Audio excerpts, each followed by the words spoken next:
ముఖ్యంగా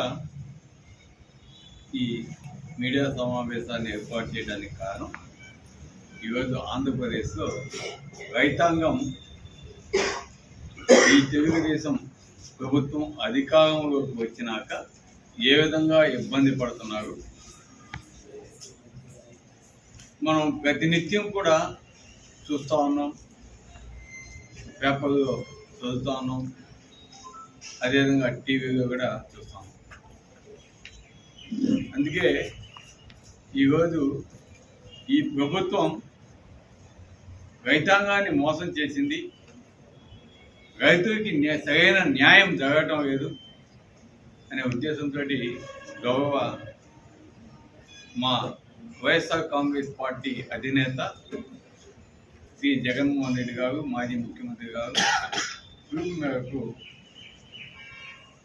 ఈ నెల 13వ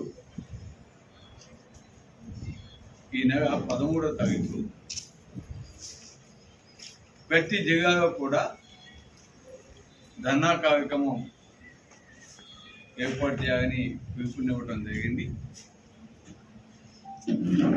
అందులో భాగంగా ఈరోజు మా కావలి నియోజకవర్గానికి సంబంధించి రైతు సోదరులందరినీ కూడా ఈ కార్యక్రమంలో కూడా రైతు సోదరులు, కార్మికులు, అదేవిధంగా వైఎస్ఆర్ కాంగ్రెస్ పార్టీ నాయకులు, కార్యకర్తలు అందరూ కూడా స్వచ్ఛందంగా వచ్చి రేపు నెల్లూరులో జరగబోయే 13వ తారీఖు ఉదయం 10 గంటలకి ధర్నా కార్యక్రమంలో ప్రతి ఒక్కరు కూడా పార్టిసిపేట్ చేయాలని పిలుపునిస్తున్నాం. రైతాంగానికి ఎక్కడ కూడా ఇబ్బంది కాకుండా ఈ నీరు ఇచ్చే విధంగా, అదేవిధంగా ఏవైతే ఈరోజు చెప్పున్నామో Sangam bypass canal, CBR bypass canal, Alluru చెరువు బ్యాలెన్సింగ్ రిజర్వాయర్, కావలి చెరువు బ్యాలెన్సింగ్ రిజర్వాయర్, దానికి అనుబంధమైన కాలువ అన్నీ కూడా కంప్లీట్ చేసే విధంగా చెయ్యాలి. చేసినప్పుడు తప్పకుండా మంచి పేరు మీకు వస్తుంది. చేయలేదంటే తప్పకుండా మన రైతాంగం ఇబ్బంది పడతారు, నష్టపోతారు. వారి కోసం మేము తప్పకుండా ముందుంటాం. ఎప్పుడు కూడా వైఎస్ఆర్ కాంగ్రెస్ పార్టీ ఈనాడే కాదు, ఆనాడు రాజశేఖర రెడ్డి గారు ముఖ్యమంత్రిగా ఉండగా కూడా రైతుల పక్షపాతి.